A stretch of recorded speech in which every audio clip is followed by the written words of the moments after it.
Hello, I'm Tony Perkins with Washington Watch. Each day, this program provides a biblical perspective on news, including insightful interviews with elected leaders, newsmakers, and cultural experts.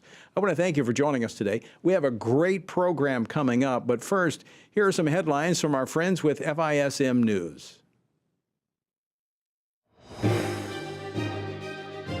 For FISM News, I'm Samuel Case with your Washington Watch News Update. It's Thursday, November 30th, and here are today's headlines. Well, it looks like the House Freedom Caucus is softening its demands for spending cuts. Caucus Chair Scott Perry saying he's willing to cap spending levels at the $1.59 trillion agreed to by President Biden and then Speaker Kevin McCarthy earlier this year. The spending in Washington, D.C. is driving the cost of everything up. Now, it's still too much for many of us, but was agreed to around Memorial Day was this FRA number of $1.59 trillion. No more gimmicks. Most of the House voted for it. Most of the Senate voted for it. That's where we have to be. Don't be adding stuff onto it. Let's write the appropriations bills. Let's get the spending bills right. Let's set that as the number. Freedom Caucus members previously wanted to cap spending at $1.47 trillion, but Perry says members now realize that's not going to happen. But Texas Congressman Chip Roy says they aren't going to budge on that new higher number. The point here is we want spending level to be 1.59 or lower. But if we're going to talk about setting a top line spending level for moving the appropriations bills, which is our goal because the American people expect us to do our job, we've passed 7. I think there's probably at least 3 or 4 others we could probably pass out of the House, get to conference. Let's go work it through at a spending level at 1.59 or lower. That's what we're saying. Let's do our job. This comes as Congress has until January to pass all 12 appropriations bills or risk at least a partial government shutdown. Elsewhere, the White House appears to be walking back recent comments by the president about setting conditions for future aid to Israel. Biden calling the idea last week a worthwhile thought. Mr. President, there are members of your party who would like to see conditions placed on aid to Israel. What is your view on that? They would like to see a reduction in the bombing. Well, I think that's a worthwhile thought, but I don't think if I started off with that, we'd ever gotten to where we are today. We have to take this a piece at a time. It's the first time a president has suggested putting restrictions on aid to Israel, and is a stark reversal for Biden himself, who back in 2019 called the idea absolutely outrageous. But it still remains unlikely to actually happen. National Security Advisor Jake Sullivan tried to gloss over those comments earlier this week. Is he open to it? Again, he is going to continue to focus on what is going to generate results. And as he said in the press conference quite clearly, and as you can see from the fact that for the last 2 days we've seen hostages released, the approach that he is taking, direct presidential diplomacy behind closed doors with the Israelis and with our Arab partners, that's what's generating the kinds of results that we're seeing right now. That's the course that he's on.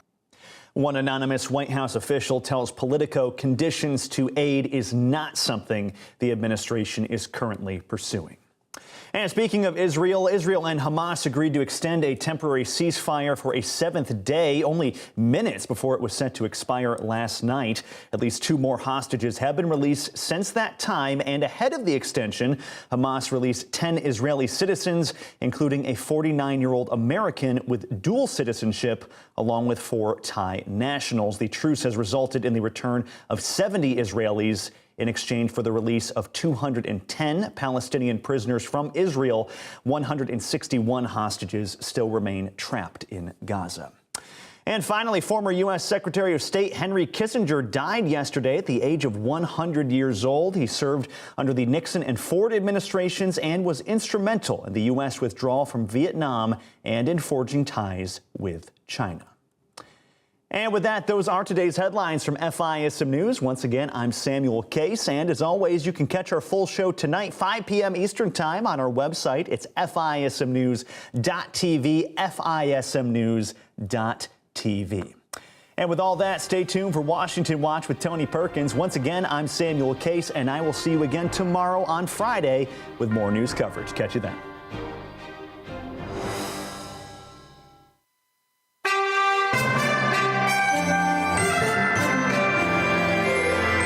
From the heart of our nation's capital, here's Family Research Council President Tony Perkins. Well, good afternoon and welcome to this Thursday edition of Washington Watch. I'm Jody Heiss, the Senior Vice President here at the Family Research Council, and an honor indeed to be sitting in today for Tony. But great to have you on board with us as well. Thank you for making Washington Watch part of your day. We've got a lot coming your way in the next hour. Let me give you some of the highlights. Negotiations continue regarding the National Defense Authorization Act, and the Democrats have ramped up their efforts to strip that final bill of any amendments that stop illegal taxpayer funding of military abortion travel. Well, look, clearly, members of Congress should insist that this year's NDAA protect the unborn, and they also protect taxpayers from unlawfully paying for the facilitation of abortion. I'll be talking about that a little bit later on in the program with Montana Congressman Matt Rosendale, and we will also be discussing the upcoming vote to remove Congressman George Santos from Congress. And the House Select Subcommittee on the Weaponization of the Federal Government has revealed further evidence of collusion between the White House and big tech, but this time specifically regarding Americans' First Amendment rights when discussing COVID on tech platforms like YouTube. Well, could further censorship affect the upcoming presidential election? As highlighted during a hearing of the subcommittee earlier today, the answer to that question is yes. If one small demographic over here has broad control over the whole speech landscape, and a great big one over there has no control whatsoever, it follows that one of those groups will end up with more political power than the other. Which one is the winner?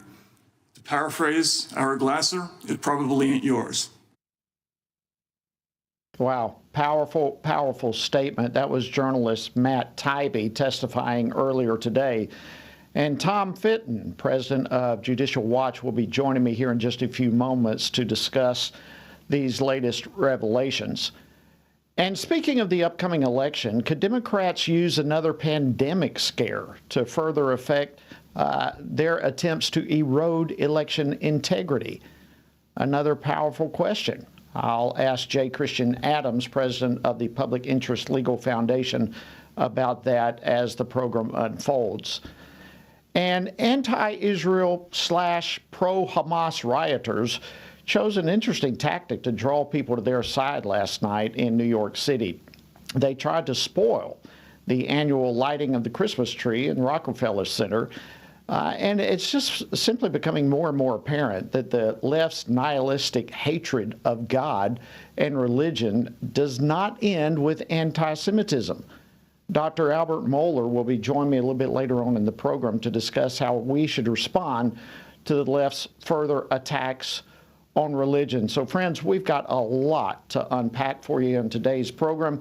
Be sure to stay put and don't go anywhere. But if by chance you miss any portion of today's program, you can catch it by going to our website, which of course is tonyperkins.com. And of course, there are tons of resources there available for you as well. So don't miss that website, tonyperkins.com. All right, let's jump into the show. According to a subpoena from the Select Subcommittee on the Weaponization of the Federal Government, the Biden administration colluded with tech companies such as the Google-owned YouTube to censor COVID-related content throughout 2021. The censorship scheme was led by then White House Director of Digital Strategy, Rob Flaherty, who later left that position. He now works on the president's re-election campaign. But with the 2024 presidential election now approaching, what role could big tech censorship have in these campaigns? Well, joining me now to discuss this is Tom Fitton. He, of course, is the president of Judicial Watch. Tom, welcome back to Washington Watch. Great to see you. Hey, good to be with you again, Jody. Thank you. All right, well, there's a lot to uncover that I want to talk to you about, but before we get into that particular issue, today, of course, the Select Subcommittee on Weaponization held a hearing. Catch us up on what took place today. Well, you had the Democrats. I mean, you had Ron Goldman, is his name Ron, Congressman Goldman from New York, talk about the Hunter laptop being potentially fake. So they're completely out to lunch purposely when it comes to the censorship they encourage in order to disrupt and interfere with the 2020 election. On top of that, we've had new revelations over the last week tying our military complex and national security complex more directly to efforts to censor and suppress information around the election. And then on top of that, as we're hearing again just recently, and Judicial Watch is finding this too, and our separate independent investigations, you have a massive push by the agencies to and the White House specifically, to censor information or dissent on COVID and the vaccines. And whether it be YouTube, Twitter, you name it, you had really kind of a whole of government approach to censorship. And, you know, it began, frankly, under the Trump administration through these deep state actors trying to mess with the elections by suppressing content about Joe Biden and questions about the administration of the election. It's metastasized under Biden, and Biden's kind of embraced the censorship ethic directly and personally. And we see this in document after document where top officials of these big tech companies, these social media companies, are in direct communication with the White House. Basically, you can tell in the emails, Jody, that they're afraid. You know, what can we do to get you off our back? And this is on top of kind of the broad big tech censorship regime that targeted you, that targeted me, that targeted Judicial Watch. And I mean by you, I mean you, Jody. Yeah, you were sitting congressman, they were targeting you. So, and of course, President Trump was targeted as well. And on top of everything else, you have this new Twitter subpoena, or the subpoena that's been recently disclosed, where the Biden Justice Department, through Jack Smith, is not only trying to get material about the Twitter account of President Trump, but the Twitter account of everyone who was following him, liking him, or mentioning him on Twitter, which potentially is tens of millions of people. So this is a massive effort not only to censor, but to intimidate and track Americans who oppose Trump. So let me give you just a follow-up to that, Tom. Or who just had curiosity about what Trump was saying. So Nancy Pelosi maybe was caught up in this. Yeah, who knows? You know, when you say that this was a whole of government approach, that's chilling. I mean, as you said, I experienced it, you experienced it, so many experienced this eye of intimidation and potential threat coming from the federal government. But when you talk about whole of government, this is like coordination. It is strategic. It is planned out. How concerned, in your opinion, Tom, should Americans be about this weaponized federal government that seems to be increasingly becoming more and more evident? I mean, there are kind of a few issues. You have the attack on our First Amendment freedoms, the efforts to suppress and censor, CIA involved, State Department involved, FBI involved, Department of Homeland Security involved, HHS involved, the White House involved. And then on top of that, you have prosecutions of those who were disputing the elections in 2020, the abusive prosecutions of Trump in four different jurisdictions, quite literally, right? All by Democrat politicians or their appointees. And we've never really seen that before. I mean, we all know the Justice Department engages in political type prosecutions now and again. But here you have the Biden administration and the culture here in Washington, D.C., completely embracing the idea that it's okay for Biden to try to jail his political opponent based on charges that had never been brought before in the history of America and never been pursued anywhere in any jurisdiction before, like they're being pursued against by Trump. So it isn't like Trump did something. It's like he ran over a cat. Everyone knows you're not supposed to run over a cat. He did something that is typically protected by the First Amendment and the Constitution. and his rights as president, and they're trying to jail him for it. And that's something that third world countries do. I mean, we're prosecuting dissent like a third world republic, a banana republic, and we're spending like a banana republic. You know, I just hope we get back to being a constitutional republic. Absolutely. Oh, and listen, the work that you do there at Judicial Watch is so critical in this whole thing, and we're extremely grateful for that, Tom Fitton. Now, let me ask you this, because the next layer, if you will, to this onion, what we now learn is this federalized attempt to weaponize and go against political opponents and perhaps other people now shows up that it was a part of the whole COVID deal as well. And now the one who was overseeing that is now overseeing the president's reelection campaign, which could have political ramifications as it relates to the integrity of the upcoming election and another potential pandemic. What are your thoughts in that regard? Is this part of the plan for him shifting from the director of digital strategy in the White House to the reelection campaign? We knew the political operation, the PR operation for the Biden campaign was advising the state of California on censorship matters related to citizens questioning the elections and how they were being run. We had evidence of that. So if they did what they did last time, you can be sure the Biden campaign, as their candidate, you know, the president of the United States is pushing for the censorship of Americans, and the left approves of it. Why wouldn't his campaign embrace it? Certainly, given the personnel is going to be who is doing it in one place is going to be in the other place, the campaign. Yeah, absolutely. So let me ask you this, and final question for you. How concerned are you in light of this whole big picture that we're discussing right now? How concerned are you overall about election integrity heading into 2024? Well, I fear that Americans are have lost confidence in the election systems, right? And I think we need to restore confidence in the election systems, and we need to ensure that elections are going to be fairly run and appear to be fairly run. That means by encouraging people to vote on Election Day, counting the votes on Election Day, requiring voter ID, don't allow the mass collection of ballots. And I know Republicans are thinking, well, you know, these are the rules. We have to kind of do what we can under the new system. But in my view, you're setting up a system that invites fraud, makes it nearly impossible to detect, and it could be ugly in the end in terms of people not having confidence in the outcome one way or another.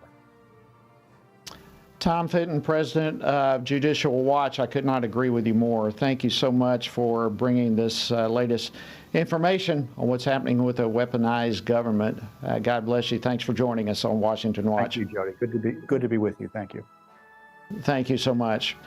All right, friends, stay tuned. We've got a lot more to unpack for you and to bring your way. Coming up next after the break, Congressman Matt Rosendale will be joining me for an update from Capitol Hill, where we still need your support, your help to end taxpayer funding of abortion travel in our military.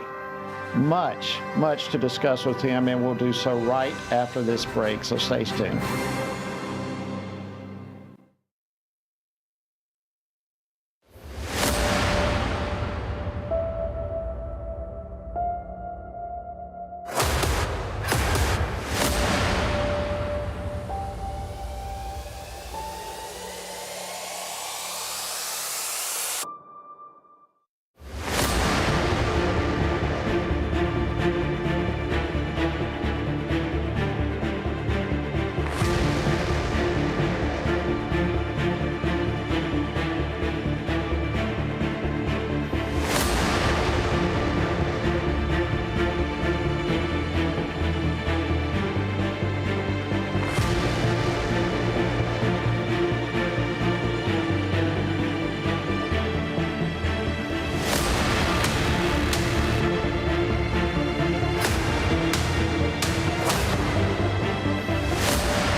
everything we do begins as an idea.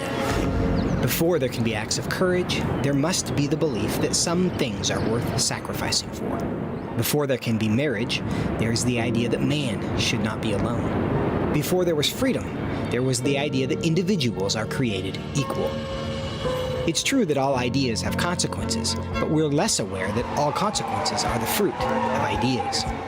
Before there was murder, there was hate. Before there was a Holocaust, there was the belief by some people that other people are undesirable. Our beliefs determine our behavior, and our beliefs about life's biggest questions determine our worldview. Where did I come from? Who decides what is right and wrong? What happens when I die? Our answers to these questions explain why people see the world so differently. Debates about abortion are really disagreements about where life gets its value. Debates over sexuality and gender and marriage are really disagreements about whether the rules are made by us or for us.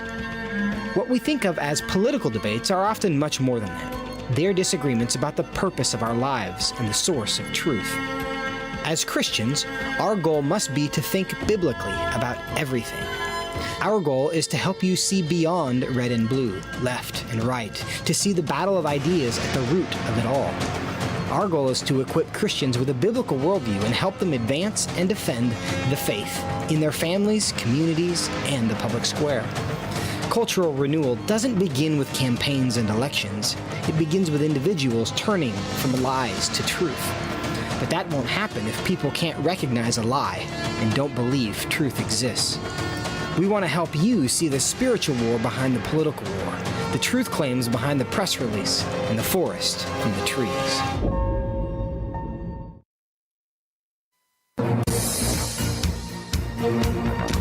Well, good afternoon and welcome back to Washington Watch. I'm your host, Jody Heiss, sitting in today for Tony. Thank you so much for joining us. All right, the House of Representatives is expected to vote tomorrow on a resolution from the House Ethics Committee and their chairman, Michael Guest. But the vote is going to deal with removing New York Congressman George Santos from office. And this is a major event for the chamber, obviously. It's only happened 5 times in history, only 5 times ever. 3 times it happened for individuals who supported the Confederacy during the Civil War, and twice for individuals who committed federal crimes. And keep in mind that it's considered almost a certainty that his seat would be filled by a Democrat, which obviously narrows what is already a razor-thin majority that the GOP currently holds. Well, joining me now to bring us the latest on this and a whole lot more is Congressman Matt Rosendale. He serves on the House Committee on Veterans Affairs as well as the Committee on Natural Resources and represents the 2nd Congressional District of Montana. Congressman Rosendale, great to see you. Welcome back to Washington Watch. Thanks for having me on tonight, Jody. Well, it's our pleasure indeed. All right, we've been hearing a lot all over the news about Congressman George Santos and the situation there. Give us the latest. What are you hearing? What do you anticipate happening tomorrow? Yeah, so they're having the debate today, and I think that they will bring up the resolution for consideration tomorrow on the floor for the full House vote. And honestly, Jody, I find it disappointing. I'm not saying that I condone any of the actions or alleged actions of George Santos, but what I will tell you is that he hasn't been convicted of anything. And if you look at the previous people who've been expelled from Congress, they've been convicted of felonies. Okay. And to go and make this precedent where someone has been accused of something and before they've had an opportunity to be judged by a group of peers for their innocence or not is very problematic. Who else are they going to bring before the House and try to expel, and for what? Okay, conduct that they don't consider acceptable, or alleged conduct that they don't consider acceptable. The Ethics Committee typically, as you well know, does their investigation, and they raise their grievances, and typically folks are assessed a fine and are made sure that they don't continue that conduct any longer. So again, this is an incredibly large precedent. It's worrisome, and I don't know who else is going to be brought before the mob, if you will, to see if they can be expelled. Yeah, well, those are the two. There are two issues that are alarming to me. And likewise, look, the actions that he allegedly has done, indefensible. I get that. If he should be removed, he should be removed. But he should be removed after he's convicted, after he's gone through the process and actually has been convicted of the crimes that he's been charged with. And I think that point is a very significant one. The other issue that concerns me is that there is not an equal accountability on the Democrat side. I mean, do you believe that the Democrats would ever go after one of their own in similar circumstances? Oh, I know they won't. We saw that play out in Jamal Brown when he pulled a fire alarm to stop the business of Congress from being conducted, and we saw a lot of people, literally hundreds of people, who are serving time in federal penitentiary right now, who came to the Capitol on January the 6th and were charged with a similar crime, and they're doing time, and yet we see a Democrat member of Congress who pulls a fire alarm to delay the conduct and the actions of Congress, and we see nothing taking place whatsoever. And again, the biggest thing is due process. I don't know whether George committed any crimes or not. He allegedly committed some crimes. Due process says that he is supposed to be judged by a jury of his peers to determine whether he's guilty or not of these charges. And no one has been expelled from Congress without being convicted. And the folks, if you look at it, there was 3, I think, during the Civil War that were charged with treason, against the United States government. And there's been 2 since the Civil War, and they were charged with bribery and other types of felonies and convicted of those crimes before they were expelled. That's right. Exactly.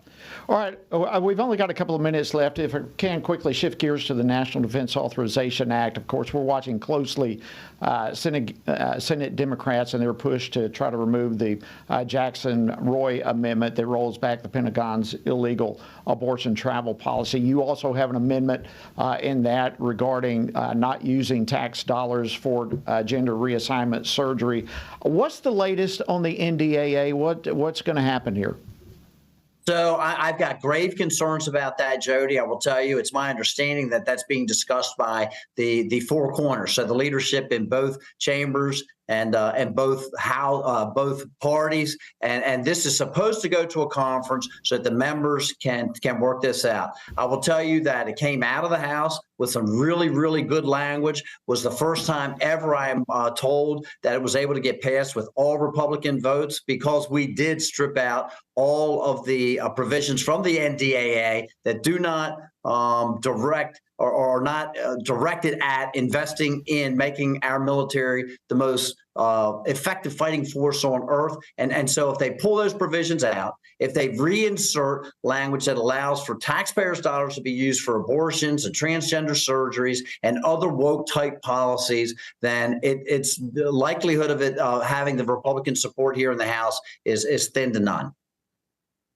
Yeah, and there's no doubt the NDAA that was passed months ago was a great one. Hats off to you and all your colleagues for doing an outstanding job on that.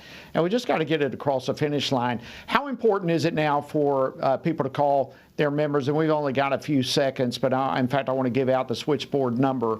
Let me do that. 202-224-3121. That's 202-224-3121. How important is it, Congressman Rosendale, for people to please do. Everybody that in your audience, please call your House representative up and assure them that they need to keep that language out. Call your senator up. Make sure they don't pass the NDAA with those provisions in there. Thank you so much, Congressman Matt Rosendale. Grateful for all your work. All right, friends, when we come back from the break, much more to cover. not the least of which is the issue of election integrity. J. Christian Adams will be joining me on that discussion. Stay tuned. We'll be right back.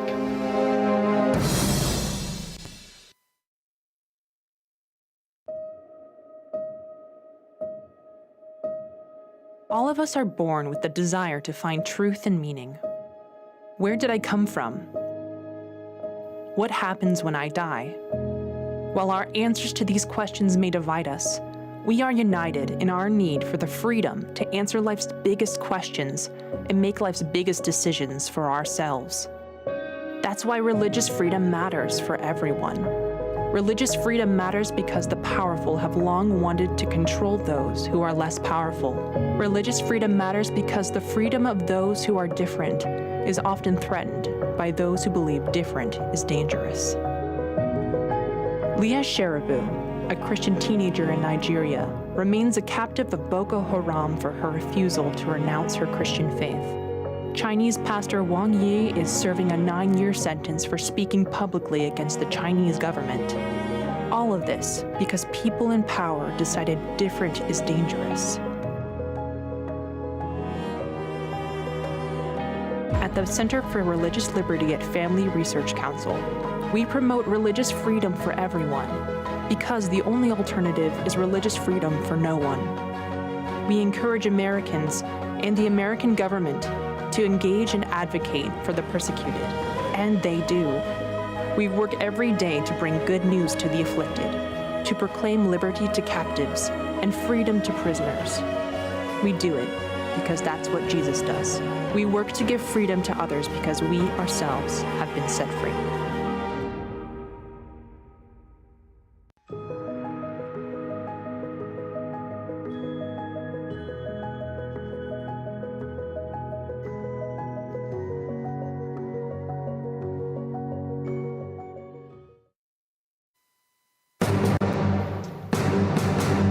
Welcome back.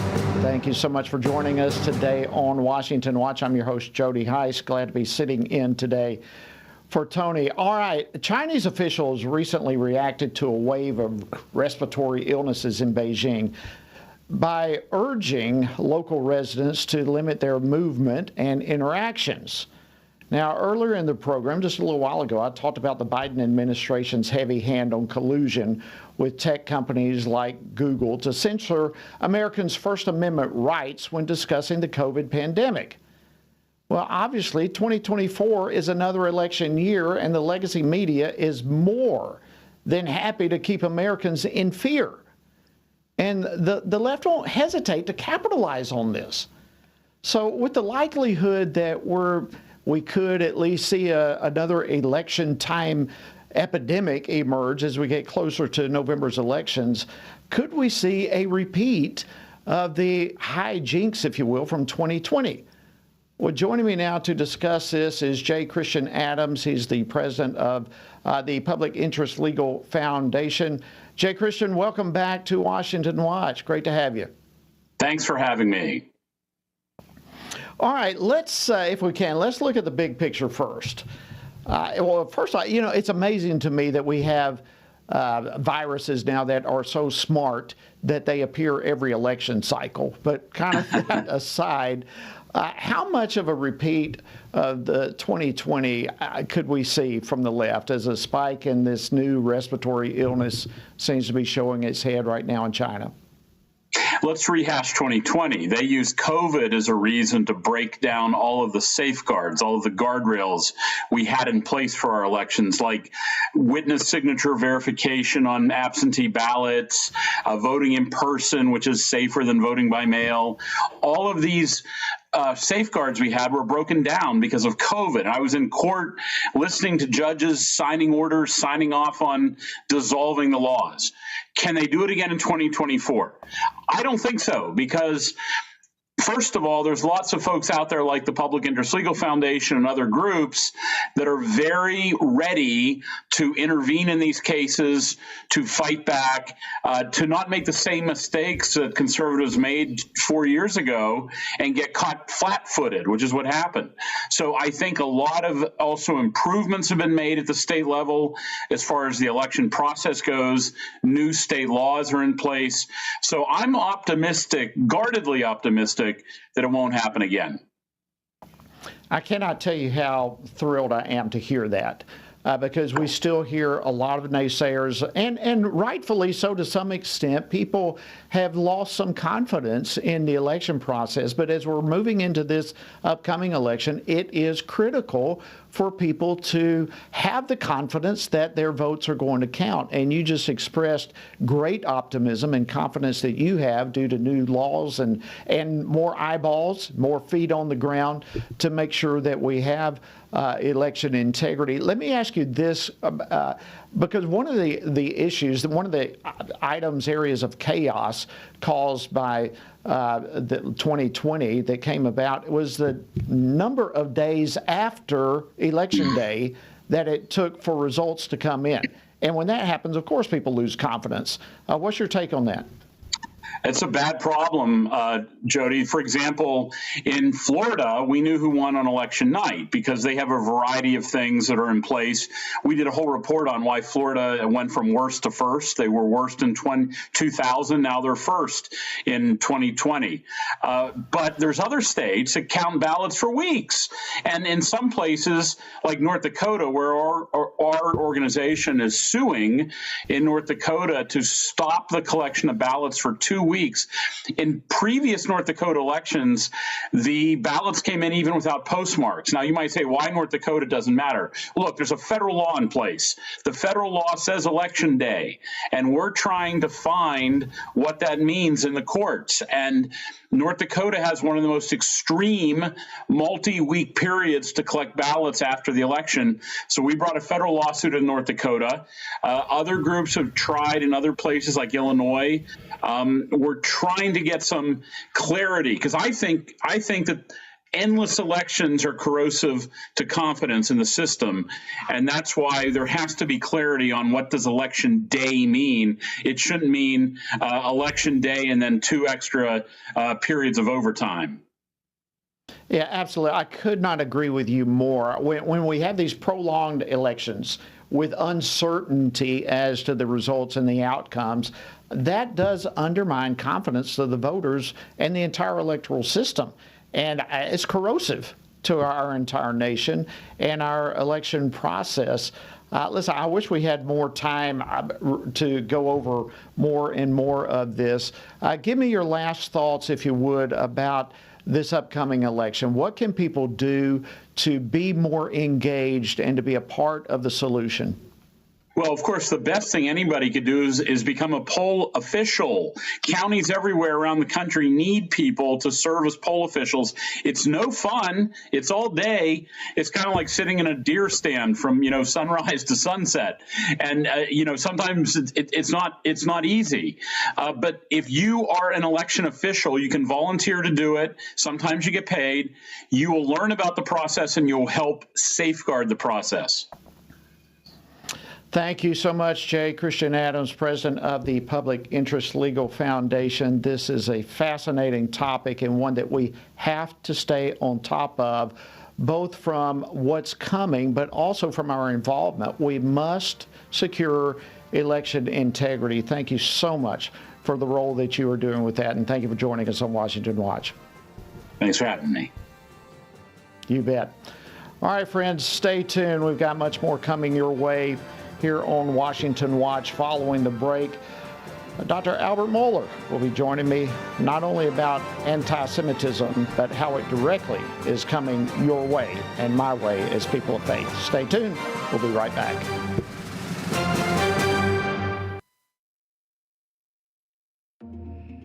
The world is hurting. Streets are filled with crime. Families are broken. Sin is celebrated, and God is mocked. Everywhere we look, the wages of our sin are on full display. As Christians, we know that surrender to God's will is the solution to our biggest problems, but not everyone agrees. Even in church, we hear people say the most important thing is to be tolerant, that we shouldn't impose our morality on other people, and that loving our neighbor means celebrating what they do. But you can't do that. It's not that you don't love your neighbor, you do, but you care about God's opinion more than your neighbor's opinion, and this makes you different. In fact, sometimes it makes you feel alone, like you're the only one. But there is good news. You are not alone, not even close. Research has found that there are 59 million American adults who are a lot like you. There are millions of people around the country who are born again, deeply committed to practicing their faith, and believe the Bible is the reliable Word of God. But that's not all. They're also engaged in our government. They're voters. They're more likely to be involved in their community, and they're making a difference in elections. The problem is that a lot of them feel alone too. We want to change that. FRC wants to connect these 59 million Americans to speak the truth together, no matter the cost. If you want to learn more about this group and what it means to be a spiritually active, governance-engaged conservative, or if you want to find out if you are one of these SageCons yourself, go to frc.org/SageCon and take the quiz to find out. The world is hurting, and we have the solution. We can't do it alone, but we can do it if we work together. That's what we're working toward every day.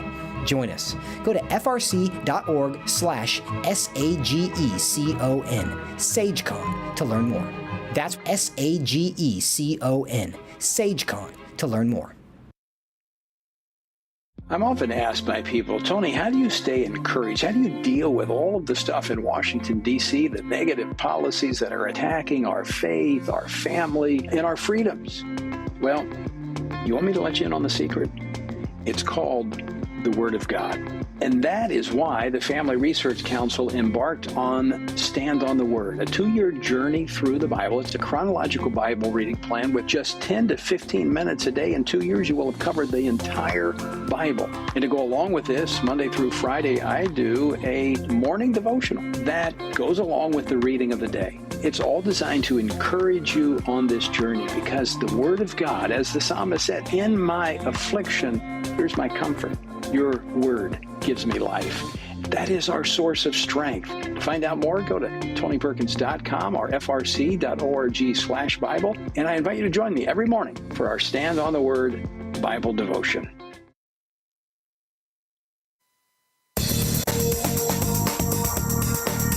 So glad to have you joining us today on Washington Watch. Welcome back. I'm Jody Heiss, your host. An honor to be sitting in this evening for Tony. Well, since the October 7th terrorist attacks on Israel, we've seen a disturbing rise in anti-Semitism worldwide, and certainly that includes right here throughout the United States. Whether we're talking a Jewish university group of students forced to hide from a mob in a college library, or a riot at a high school after students learned that one of their teachers actually attended a rally to support Israel. The bottom line is that the mask has come off for the anti-Semitic views that the left harbors. Well, since we saw just yesterday, in fact, Senate Majority Leader Chuck Schumer delivered a lengthy address on anti-Semitism on the Senate floor, and he noted that those who are attacking Jews, be it verbally or physically, they are people that he previously thought were ideological fellow travelers. Not long ago, many of us marched together for black and brown lives. We stood against anti-Asian hatred. We protested bigotry against the LGBTQ community. We fought for reproductive justice, out of the recognition that injustice against one oppressed group is injustice against all. But apparently, Mr. President, in the eyes of some, this principle does not extend to the Jewish people. So that's the big question. What makes support for the Jews different from support of any of the other groups that he mentioned in the eyes of the left? What is the difference? Well, joining me now to discuss this and more is Dr. Albert Mohler. He's the president, of course, of the Southern Baptist Theological Seminary, the author of many, many books, including Tell Me the Stories of Jesus, the explosive power of Jesus' parables. Dr. Mohler, always great to have you on Washington Watch. Welcome back. Well, thank you, Jody. It's always good to be with you. What an important issue for us to talk about. Man, you are not kidding. So let me just begin it this way. Should Chuck Schumer, should he really at all be surprised that there are some on the left who won't back the Jews? You know, I don't think you should be surprised. But on the other hand, you can kind of understand the universe of American politics in which you displace the Jewish vote and predominant Jewish leadership. It's been clearly situated in the Democratic Party, most importantly since 1948, when Harry Truman, a Democratic president, recognized Israel. Very important to the history of the Jewish people, and of course the history of Israel. The first nation to recognize Israel was the United States. I think we're very proud of that. You also have a concentration of Jewish population in a lot of the northern urban centers, which are predominantly Democratic. And then you have exactly what Chuck Schumer spoke to there, which is you've had the Jewish culture in the United States very much associated with liberal causes. And, they did march with each other. His history is right. But there is a deep-seated anti-Semitism that has just arisen to the surface. And you and I know it's not new. But it seems shocking to the Senate Majority Leader, Senator Schumer, who, of course, in his own life is a part of a Jewish community. And, this is a big issue. It's an explosive revelation of a deep anti-Semitism in American culture. It most certainly is. And here is a perfect segue into where I want to go and want to get your input on this, because this is not, to me, just about anti-Semitism, if you will, against Jewish people. This is a spiritual issue, and it is much deeper than just hatred for Jews. It is a hatred towards God. It is a hatred towards the people of God.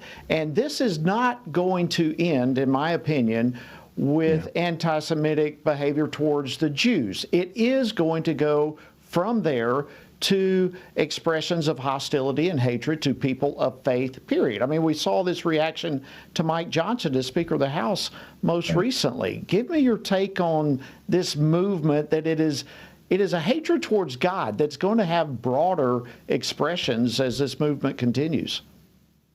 Yeah, Jody, when you look at anti-Semitism, you're looking at one of the world's oldest and certainly its most deadly hatred throughout all of human history. And there's something that is unique in terms of the hatred of the Jewish people. And you see this in the Old Testament. And I think you and I know it is because Israel, as God's elect nation, basically had the antipathy of the rest of the world. This was the scandal of the Jewish people. On the one hand, they were God's elect. On the other hand, the other nations hated Israel. And, we see that in the anti-Semitism that has so characterized human history, even Western civilization. And so it really is a unique hatred of the Jewish people. But you're right. It's not because they were one of the Semitic peoples in the ancient Near East. It's because they were God's elect people in terms of the nation of Israel, as you see in the Old Covenant and the Old Testament. And by extension, yes, this is a hatred of God. And it's particularly ironic since the predominant theological direction of American Judaism has been to the theological left and indeed to secularism.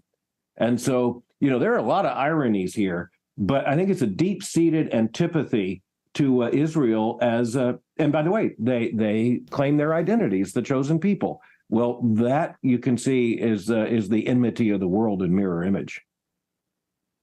Yeah, good point. So what is your reaction to Democrats who seem surprised, perhaps even disappointed by the anti-Semitism in their own party or on the left, but they never say a word about anti-Christian sentiment? Yeah, they define it differently, and I don't think that's legitimate, but I'm just saying they define it differently. They defined a Jewish identity largely in ethnicity, which is, of course, the one thing Christians can't do, made up of every tongue and tribe and people and nation. And so if you define it, the Jewish identity in terms of ethnicity, I think you end up with Chuck Schumer's, speech. Yet look at this. I mean, for example, if he had been aware of what was going on the left, and it's hard for me to believe he wasn't, then he would have to know that the cultural Marxism on the left was turning in deep antipathy to the nation of Israel, first of all, deep antipathy to the very existence of Israel. And eventually that means deep antipathy to Israel representing a Jewish nation, and thus opposition to Judaism. And so I think there's only a limited extent to which Chuck Schumer, with his eyes open and look at the people he's been hanging around with. Well, guess what? The people you've been hanging around with are deeply involved in a radical left. And guess what? The left consumes itself. It's like I say, the most dangerous person in America right now, or the most vulnerable, I mean, is yesterday's liberal, because tomorrow's liberal will chew him up or her up. Just ask, a feminist like Martina Navratilova. The gender revolutionaries want to cancel her. Wow. Yeah, that's a great point, Dr. Mohler, because just as they are even eating their own, as you just described, it's kind of like the nature of sin. It never is content with where it currently exists. It always is going to take a step further in whatever area we're talking about. Yeah. And this is no different.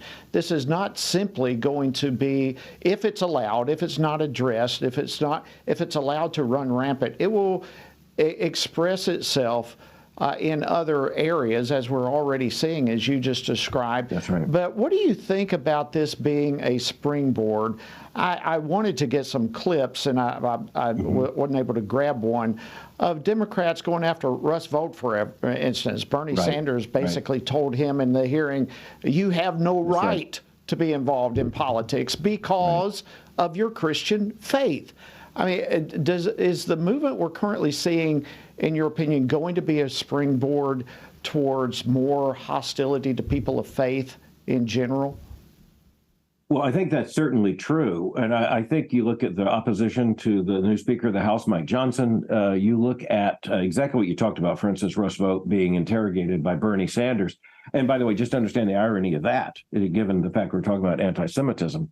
But it's a deep antipathy towards any form of theism. And Jody, I think that's a very important issue. Nobody is trying to cancel New Age prophets. No one is going after the neo-pagans of this age. They're going after theists. And, I think there's a very important worldview issue for us to recognize, and that is that the part of Judaism, and I don't mean this just in terms of Jewish ethnicity, but the part of Judaism that's most hated is Torah. It's the law of God. Thou shalt not. God created human beings in his image, male and female, created he them. A secular progressivist left just has to hate that. And they hate any form of theism, because theism comes with thou shalt and thou shalt not. And that's just as true of Christianity as it is of Judaism. And, we can't go along, for instance, with the gender nonsense, the very deadly gender ideology that's been set loose in this country. So you know what? We're now to be canceled. We're now to be basically told we can't believe that or say that anymore. And I saw just this morning, where there are people saying, we've got to forbid these Christian parents from influencing their children along these same lines. So, that's what we're facing. So is it taking it a step too far to say ultimately, as it relates specifically to the Christian community? I mean, we've dealt with the Jewish faith, but also people of faith, specifically Christianity, with those with a theistic worldview, that this group, the left, the radical left, actually want religious freedom for no one. They want to dictate what we believe. Yeah, I don't think they would say that. I mean, you're certainly right, but I don't think they would say that. I think they're sly enough to say that they're for the toleration and liberty of safe religions and safe religious people. And that means no threat to the left, no threat to its agenda. And so, again, I don't think they really care about going after a New Age preschool. But when it comes to Christianity, when it comes to biblical Christianity, that we are the main obstacle to the left delivering on its goals, and they know that. And by the way, The most important thing that goes on here is what goes on in Christian homes and in Christian churches, and then in the third sense, in the public square. Because the first place we push back is in our own homes, raising our children in the nurtured admonition of the Lord. The second place is in the church and in the faithful congregation, and then out in the world where we are called to go. And yes, it's going to bring opposition. You can count on it. Well, that brings up another big question that I hear all the time and personally have experienced it along the way as well, and that is so many churches that refuse to get into these issues and equip their church family with a biblical worldview and the capacity to stand in the midst of an increasingly hostile environment. It's good to teach someone, for example, what a driver's book says and say, here's how you drive a car. But it's not until you get in the car and actually start driving that you learn how to drive. And the same applies in many ways to practical Christianity. It is one thing to teach biblical principles from the pulpit. It is a different level to teach a biblical worldview and how to live out those biblical truths, particularly in an increasing environment. What do you do when your boss says you must use these pronouns? How do you stand? You, the president of one of the most influential seminaries in the world, what do you say to these pastors who are so slow in engaging their people on these issues? Well, yeah, they're slow, and I can remember years ago. Irving Kristol, and this just it's a great quote that I think about often. Irving Kristol said that a neoconservative is a liberal mugged by reality. And, we could talk about neoconservatism. That's another issue. But the point is, yeah, you're going to be mugged by reality if you don't understand the responsibility. A lot of Christian pastors who are going to end up saying, what in the world happened? How did this happen? How's this showing up in my church? How is this going uncontested in my community? Well, hey, it's about time you wake up and see the challenge here and understand your responsibility as a pastor, the local church's responsibility as the body of Christ to speak for these issues. And, you would think that more than a half century after the Roe v. Wade decision, more than a half century after the sexual and moral revolutions of the 1960s and beyond, you would think that that would not be an issue now. And, the other thing I want to say, Jody, is that if I'm talking to a pastor in China, and maybe a pastor of a house church, they don't have a lot of political responsibility because they have no political opportunity. But in the United States, we have a tremendous political stewardship. And that doesn't mean we translate the church's ministry into politics. It does mean we tell Christ's people how to be effective in contending for Christian truth out of love of neighbor. And that means in politics as well. Well, absolutely. It is impossible to be salt and light without being engaged. And here in America, we have not only the biblical responsibility to do so, but as you say, we are blessed with a country, the entire political system of which does not work without involvement of the people. So what a huge trust that we have. In the last few seconds, tell our viewers and listeners how best we should be praying for our country and our leaders right now. I think we need to be praying that the American nation will continue to stand for righteousness around the world. And I pray that the American people and the American government will continue to stand with the nation of Israel. It's not a perfect nation, because we understand as Christians there is no perfect nation. But it is the sole democratic constitutional government in the entire Middle East. And I think we as Christians understand it's more than that. As a Jewish state. Dr. Mohler. Yes. Dr. Albert Mohler. Thank you so much for all the work you do. Thanks for joining us on Washington Watch. Friends, that wraps up this edition. Have a great, fantastic rest of your day. We'll see you tomorrow here on Washington Watch.